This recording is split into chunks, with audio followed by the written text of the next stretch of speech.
जी नाजरीन, आपने ये रिपोर्ट मुलाहिजा की। सारी सूरत हाल में हम ये देख रहे हैं कि आज चेयरमैन NDMA की जानिब से भी एक प्रेस कॉन्फ्रेंस की गई है जिसमें अवाम को हक़ाइक़ से आगाह किया गया है। तकरीबन इस सारी सूरत हाल में 1265 अफराद जाँ बहक हुए हैं, 1521 अफराद को रेस्क्यू किया गया है, नकल मकानी करवाई जा रही है। लेकिन ऐसी सूरत हाल में जबकि पेट्रोल भी महंगा हो गया है तो इमदाद पहुंचाना भी काफ़ी मुश्किल है, और लेकिन मदद की जाए।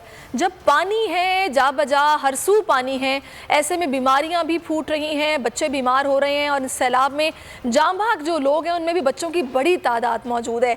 ऐसे में डॉक्टर हजरात का जो किरदार है वो बिल्कुल इस वक्त ऐसा है कि फ्रंट लाइन पर वो मौजूद हैं कि वो अगर आगे बढ़कर काम करेंगे और उनकी छुट्टियां मनसूख कर दी जाती हैं, उनको भरपूर तरीके से अपनी खिदमात पेश करनी पड़ती हैं ताकि जितना हो सके लोगों की जान बचाई जाए।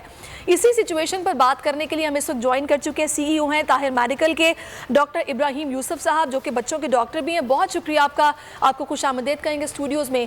डॉक्टर साहब, हम देख रहे हैं कि गैस्ट्रो की बीमारी काफ़ी फैल रही है, ख़ासतौर पर वो जगह जहाँ पर सैलाब है, हर सू पानी है, घर से बाहर निकलो पानी, घर के अंदर पानी। तो ऐसे में ये गैस्ट्रो से किस तरह बचा जा सकता है?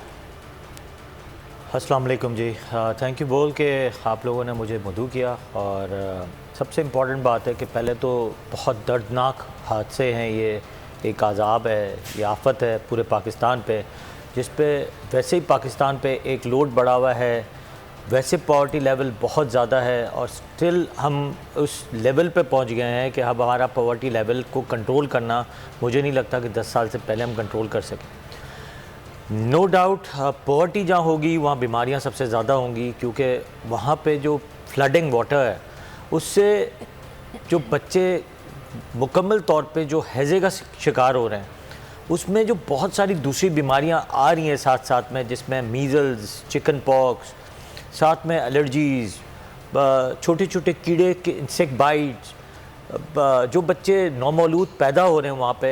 कल की एक रिपोर्ट में 75,000 वुमेन्स आर प्रेग्नेंट, और जो 75,000 जो औरतें प्रेग्नेंट हैं उनका क्या होगा।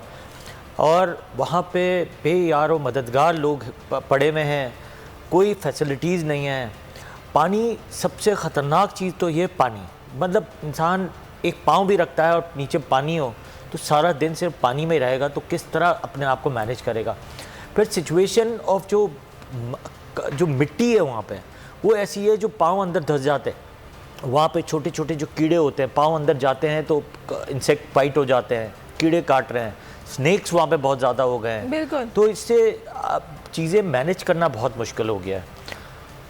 बिल्कुल आप ठीक कह रहे हैं, चीज़ें मैनेज करना मुश्किल हो गया, लेकिन पूरी कोशिश की जा रही है कि जो कैंप्स लगाए गए हैं इंतज़ामिया की जानिब से या फिर आर्मी की जानिब से, वहाँ पर जो मेडिकल फैसिलिटीज़ हैं वो पूरी कोशिश की जा रही है कि प्रॉपर तरीके से दी जाएँ और इस सारी सूरत हाल में बच्चों को बचाया जाए। लेकिन हम डॉक्टर साहब ये भी देख रहे हैं कि नौमौलूद जो हैं वो भी इससे काफ़ी इफ़ेक्ट हो रहे हैं कि बच्चे एक तो अस्पताल जाने के लिए वहाँ पर कन्वेंस मौजूद नहीं है, ट्रांसपोर्टेशन का इतना प्रॉब्लम है कि कुछ बच्चे डोर स्टेप्स पर पैदा हो रहे हैं। और ऐसी बस अल्लाह ताला माफ़ फरमाए, अल्लाह ताला रहम फरमाए जो सब सारी सिचुएशन है।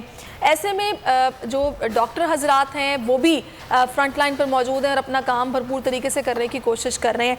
ये आपने चिकन पॉक्स की बात की, मीज़ल्स की बात की है, एलर्जी की बात की है, तो जब आप पानी में मौजूद हैं तो फिर तो डॉक्टर साहब कोई रास्ता ही नहीं है कि आप किस तरीके से बचें, कि वो पानी भी गंदा है, कि ऐसा है कि आपको उसमें रहना है और आप उसमें से निकल भी नहीं सकते हैं, और दूर दूर ना कोई ट्रांसपोर्ट है, तो क्या किया जाए ऐसी सिचुएशन में? कुछ नहीं किया जा सकता। ऐसा नहीं है, नहीं किया जा सकता। अगर हमारे साथ गवर्नमेंट का साथ हो, जो हमारे पाकिस्तान पीडियाट्रिक एसोसिएशन कर रहा है, पाकिस्तान मेडिकल एसोसिएशन करना चाह रही है, गवर्नमेंट का साथ हो, तो मैं कहता हूँ 5 लाख डॉक्टर्स और 50 लाख स्टाफ पहुँच सकता है वहाँ पर। बट एक इम्पॉर्टेंट चीज़ है कि गवर्नमेंट का साथ होना चाहिए। NGOs बहुत हाई लेवल पे काम कर रही है, वहाँ पे कोने कोने में जाके खाना प्रोवाइड कर रही है, फ्लडिंग के लोगों को निकाल रही है, आर्मी का बहुत बड़ा हाथ है। बट जहाँ गवर्नमेंट की बात है वहाँ हॉस्पिटल ज़रूर हैं, वहाँ पे स्कूल्स की जो बिल्डिंग्स हैं वो मजबूत हैं। सही, एक बार फिर नंबर 1 सब्सक्राइब करें और बेल दबाएं ताकि कोई खबर रह न जाए।